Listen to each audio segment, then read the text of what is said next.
Coming to you from the studios of 3411 Co-working. Welcome to another great episode of Between Two Trains.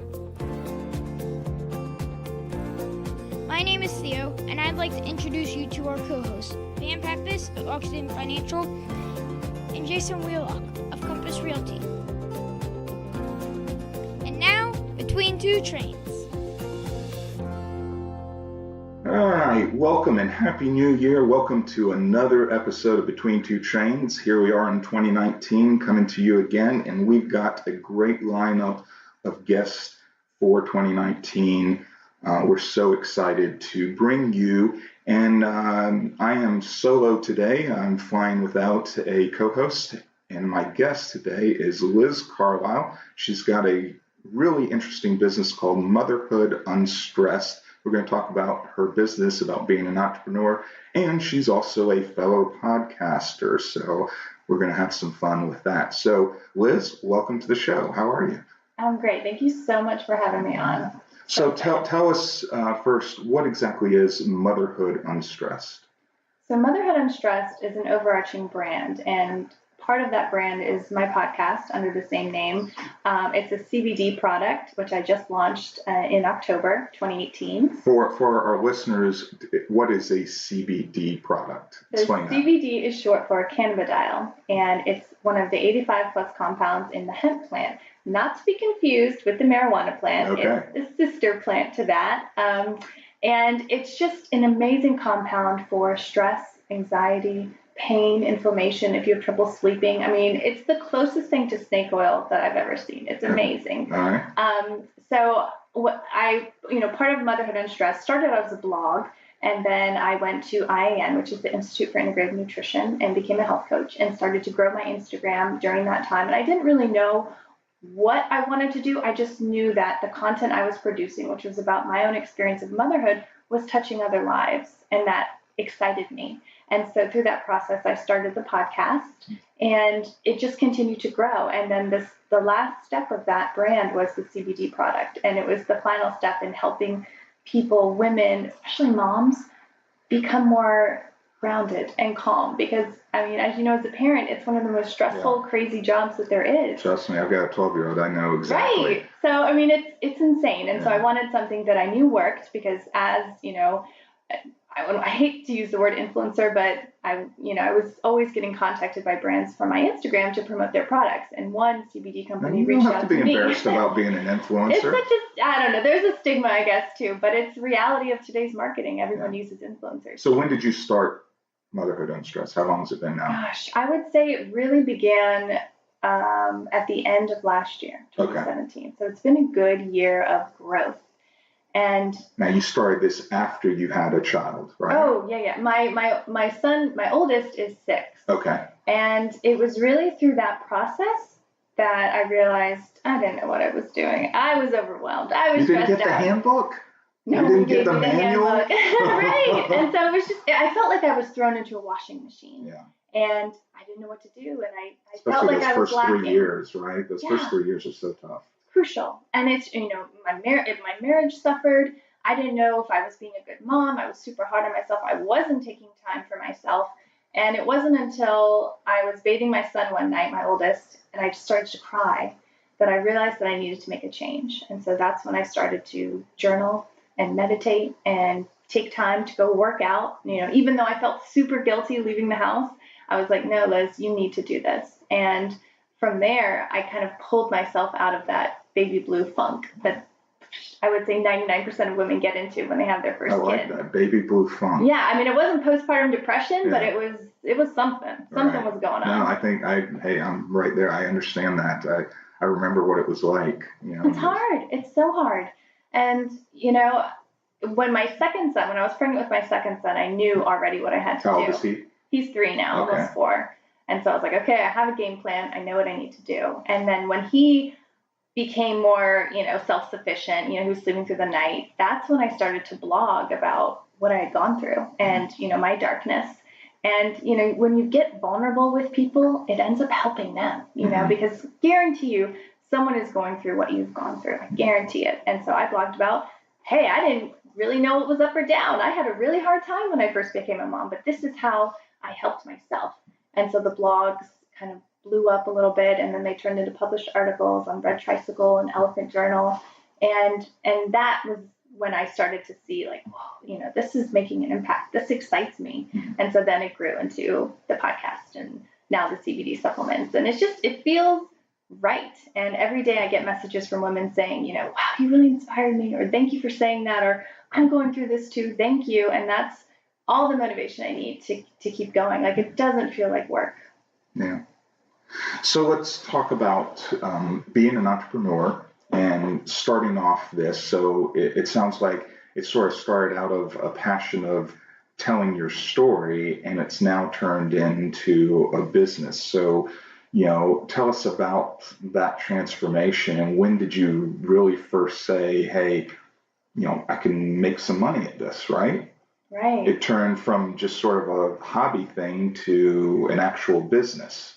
And that's the perfect way to say it, because it really started out me just needing to write down what I went through, just to process it. Mm-hmm. And then when you start hearing feedback from people, positive feedback, it's encouraging, and it makes you think, well, I need to keep this going. Whatever this is, whatever I'm doing, I don't even really know what this is, but I enjoy it, and it lights me up in a way that, my regular job hasn't maybe ever, and I know people who are listening to this are nodding their heads. When you hit on something that excites you, you need to keep following it. And so when I enrolled in the Institute for Integrative Nutrition to become a health coach, I was like, okay, I'm going to become a health coach. And it was super fascinating listening to all the lectures and just really engaging in that whole health and wellness culture. And I was like, this is what I need to do. And so I would do health coaching here and there, but I didn't really have the time to really invest in my clients.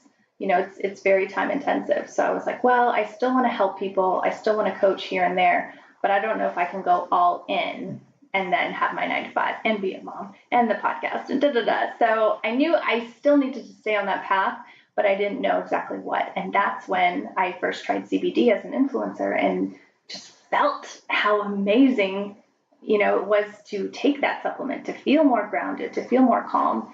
And I was like, okay, I know what I need to do.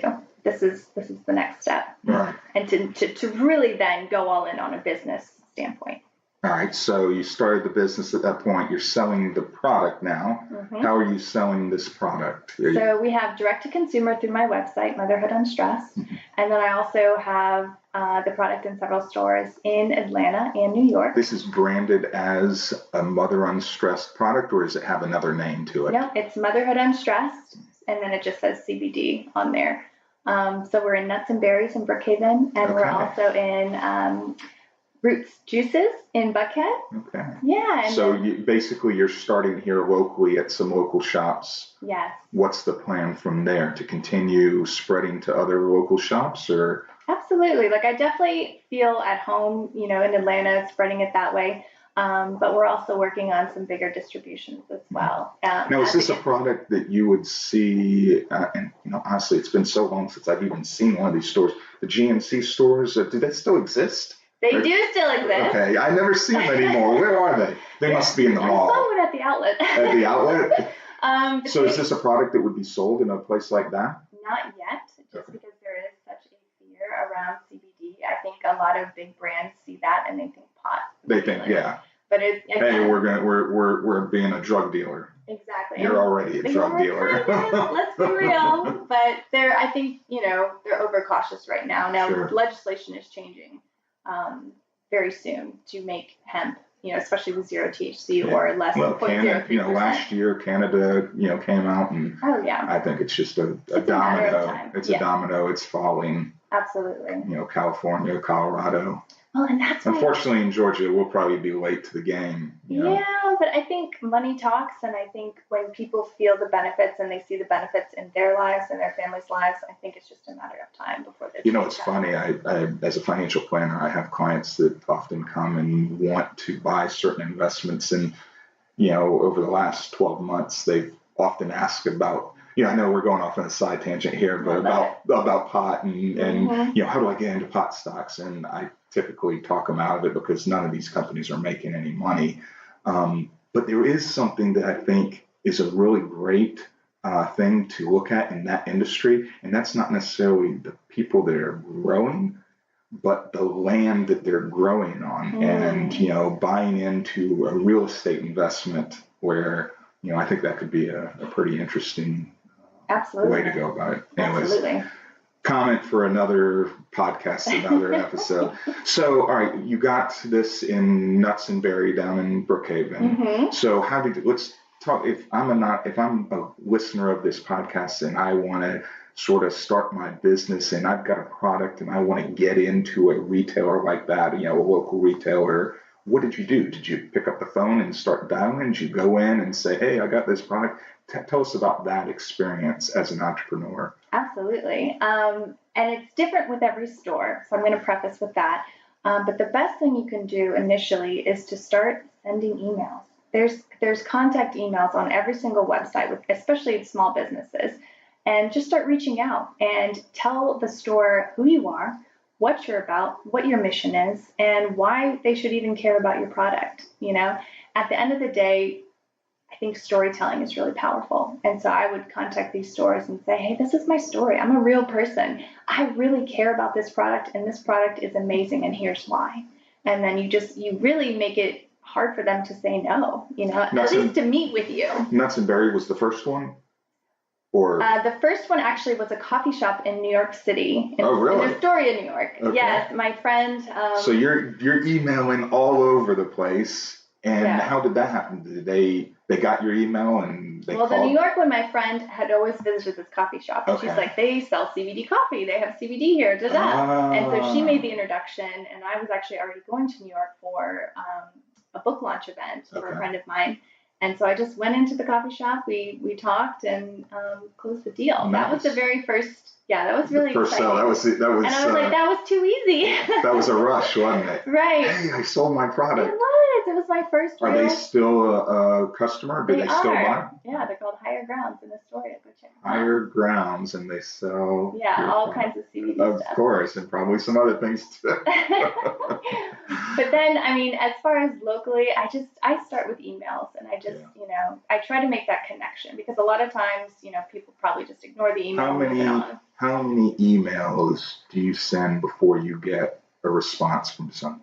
Honestly, if someone's interested.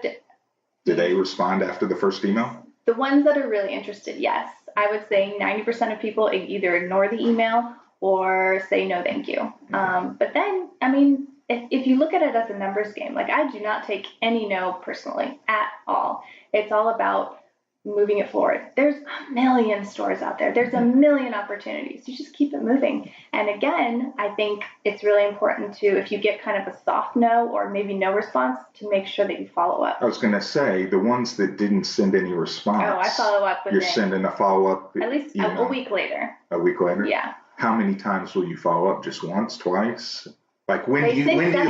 They say 7 is the key. So that's after that, you pull them off your list and say, all right, if they haven't responded by now, they're not going to.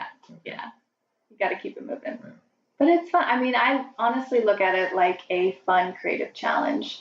If someone is not responding, or maybe if they responded to one email and then they kind of ghosted, I'll show up at the store and be like, hey, so-and-so here. It always helps to show face and show that you're a real person and that you really care about your business, because that's part of it too.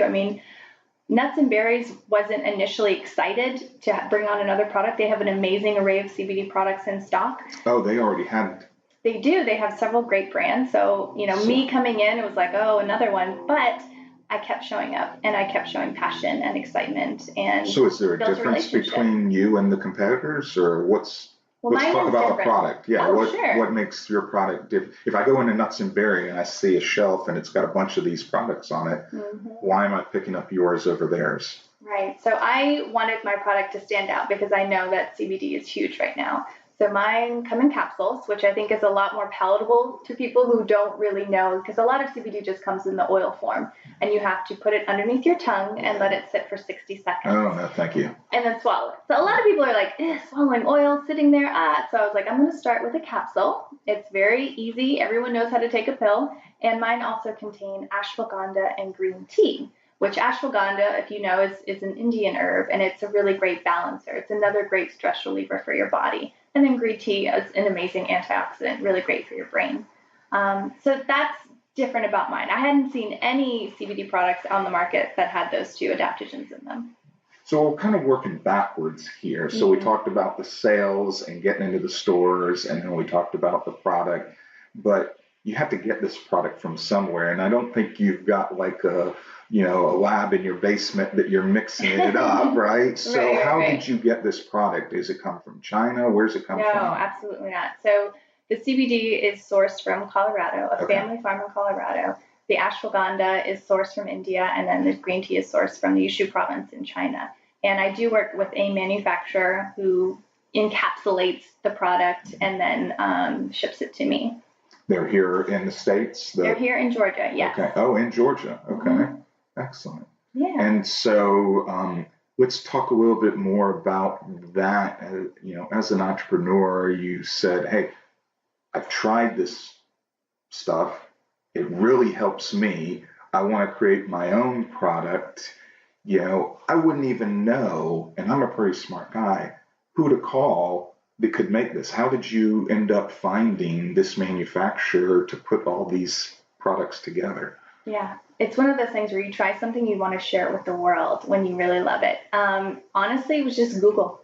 I went on Google and I spent hours just researching and really vetting, because there's a lot of people out there who will do this for you. Okay. You just need to really take the time. And then get on the phone. Once you find, you narrow it down, you get on the phone and you talk to people and you get a sense of their energy. And if it's scammy or if it doesn't feel right, move on to the next. I am a really big proponent of energy and tapping into that. And you really can tell almost immediately. And you really, as an entrepreneur, I think it's especially important to trust your gut, because it's never wrong. So how involved were you in putting those particular products together into one? Did you see another product and you said, oh, if we add this, how did that come about? How did you put the combination that you said, hey, none of my competitors have this combination? Yeah, I definitely selected those components. Okay. But it's one of these places where a lot of manufacturers have all of the raw product, or at least can order it easily. And so really you can choose from the menu of what you want to do. You can really be creative. Yes. Okay. And there's just one product, right? You don't have like different, peppermint or other flavored types of. Is that something that you want to expand, or you're pretty happy with? Absolutely. I definitely want to expand, and I am going to do an oil, a full spectrum oil in the future.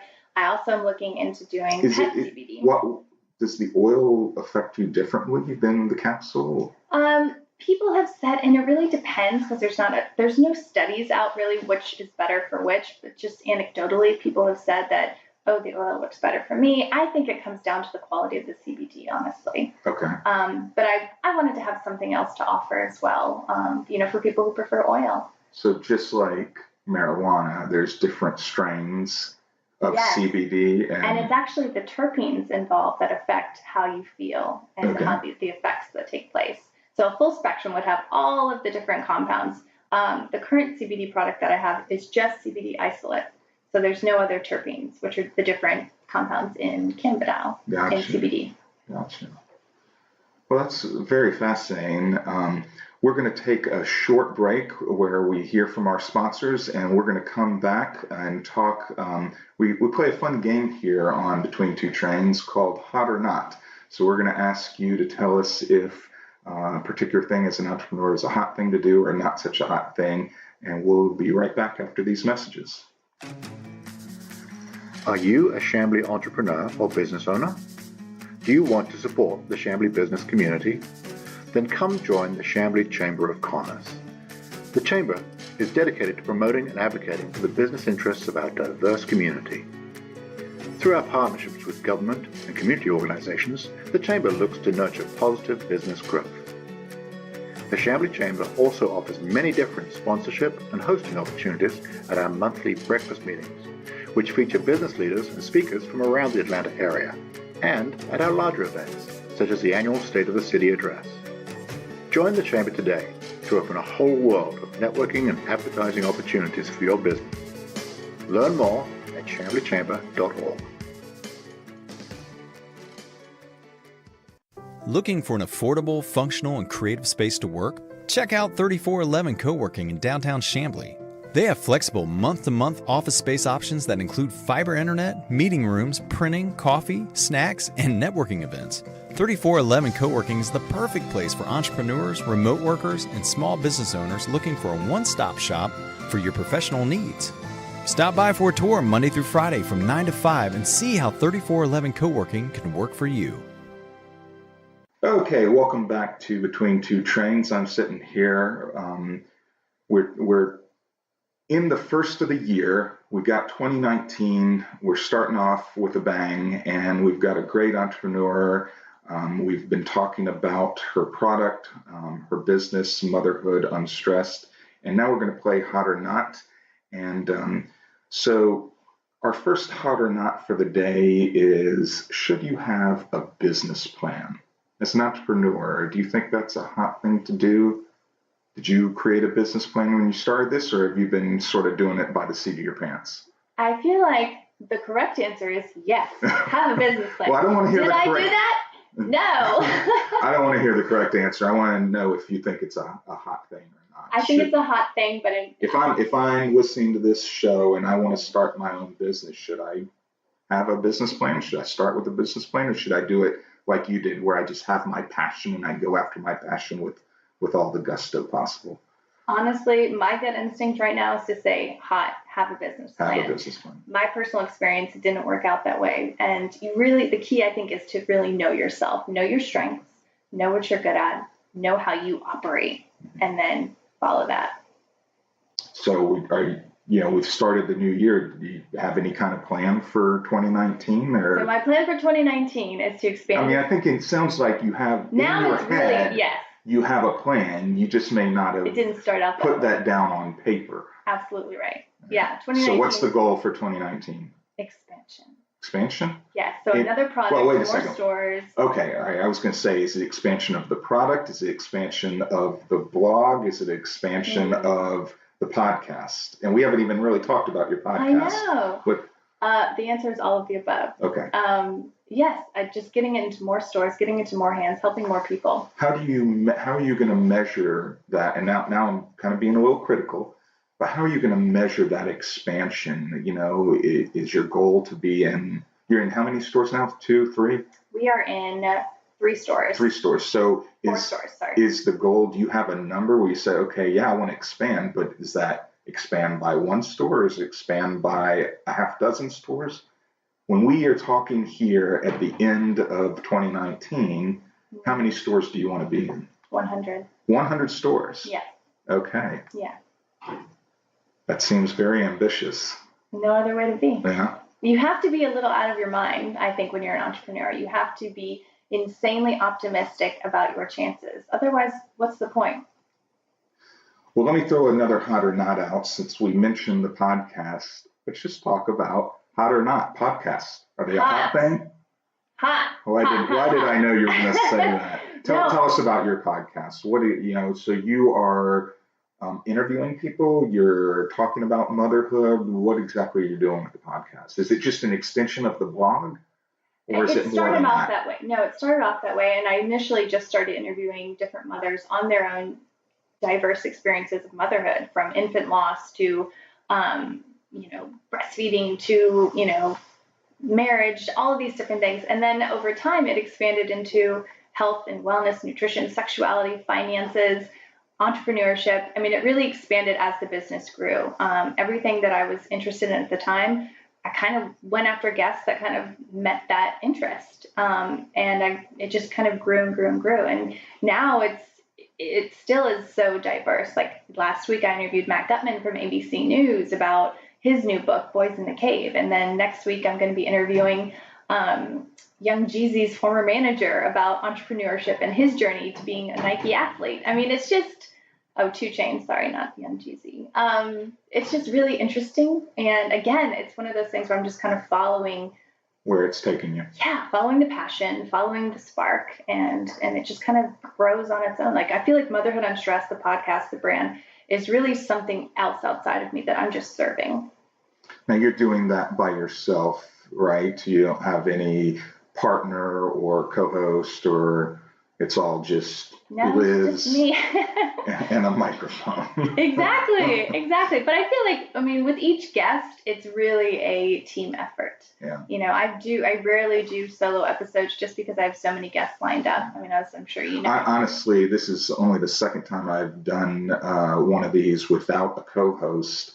I do want to thank in 2018 all my co-hosts. I had a number of them.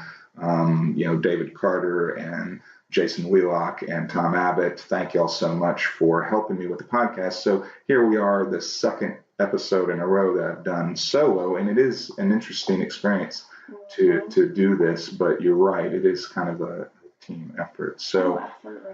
So here's another hot or not that I want to throw out to you. Having a mentor.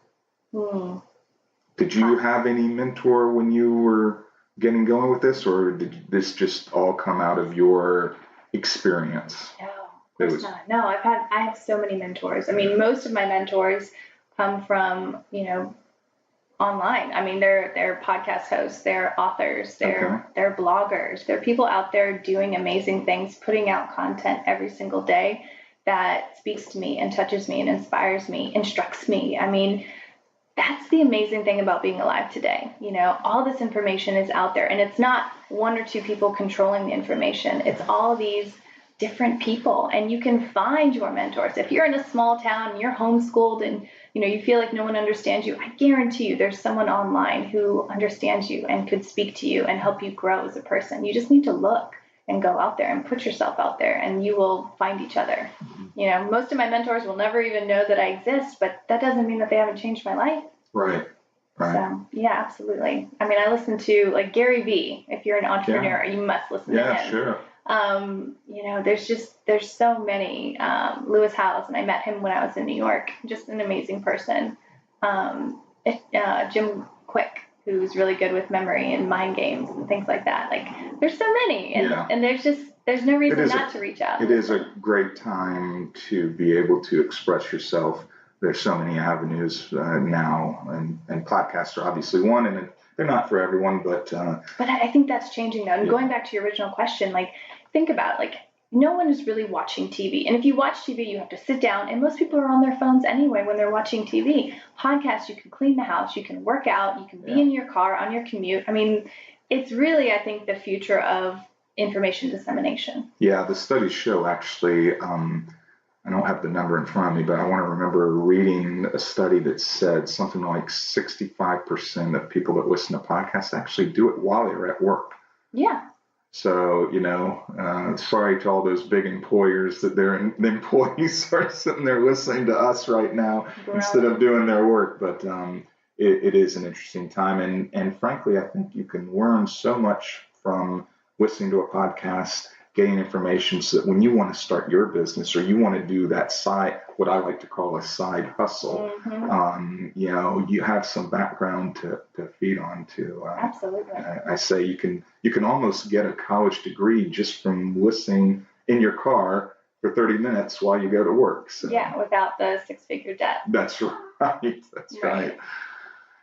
So, all right. Tell us again, now we got the product, we talked about the product, we talked about the podcast, we talked about Motherhood Unstressed, the company, and what your goals are for 2019. But I'm curious about how the brand might attract people, because, it's pretty much from a brand. I'm always curious about branding. Oxygen Financial is a great brand.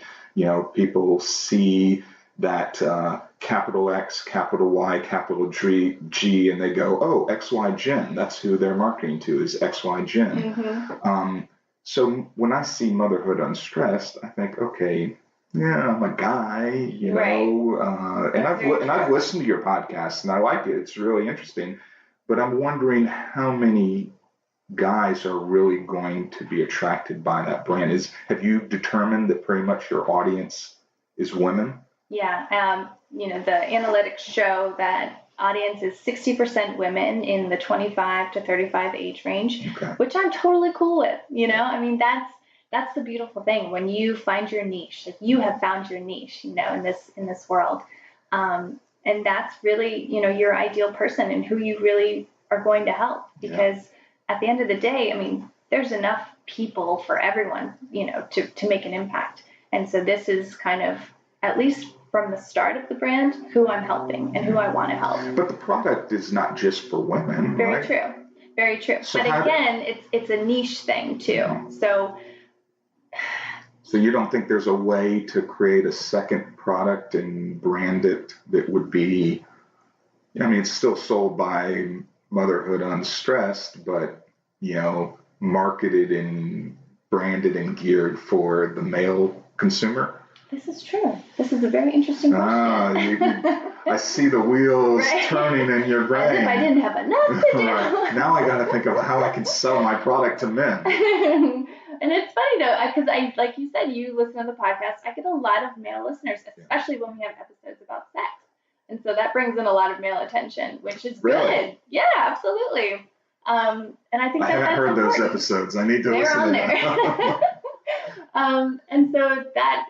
You're right, though. I mean, the majority of the listeners are women, and that's who I'm marketing to. But yeah, I mean, to expand to the other half gender would not be a bad idea.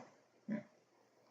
All right, so tell us again where, if they want to check out the podcast, if they want to buy your product, we know about the stores online. What's the website? Yeah, so Motherhood Unstressed is where you can find me. Otherwise, Instagram. I pretty much live on Instagram under Motherhood Unstressed as well. And I respond to all my DMs. If you have a question, if you want to connect with me. I respond to everything. Okay.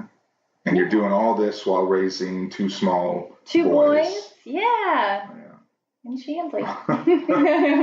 Well, we'll make that the last hot or not. I've asked this, it's been quite a while since I've asked this hot or not. Downtown Chambly, hot or not? Oh, hot.